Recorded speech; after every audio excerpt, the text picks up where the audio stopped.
যেই ব্যক্তি রাতের বেলা এই দোয়াটি 3 বার পরে ঘুমিয়ে যাবে, আল্লাহর নবী বিশ্বনবী সাল্লাল্লাহু আলাইহি ওয়াসাল্লাম বলেন, সকাল বেলা যখন আল্লাহ তাআলার বান্দা ফজরের নামাজের মাঝে যখন উঠবে, আল্লাহ নবী বলেন রাতের বেলা এশারের নামাজ পড়ার পরে, খাবার খাওয়ার পরে আল্লাহর বান্দা যদি এই দোয়াটা 3 বার পড়তে পারে, তাহলে আল্লাহ পাক রব্বুল আলামিন সকাল বেলা ঘুম থেকে ওঠার আগে আগে আমার আল্লাহ তাকে নিষ্পাপ মাসুম বাচ্চার মতো আমার আল্লাহ পবিত্র বানায়া দেই।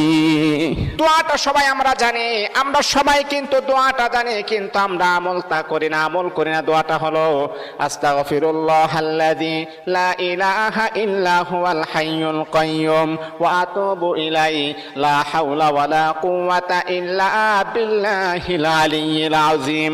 3 বার যদি আপনি পড়তে পারি, ইনশাআল্লাহ আল্লাহ পাক রব্বুল আলামিন আমার আপনার জীবনের সমস্ত গুনাহগুলোকে আমার আল্লাহ ক্ষমা করে দিবে।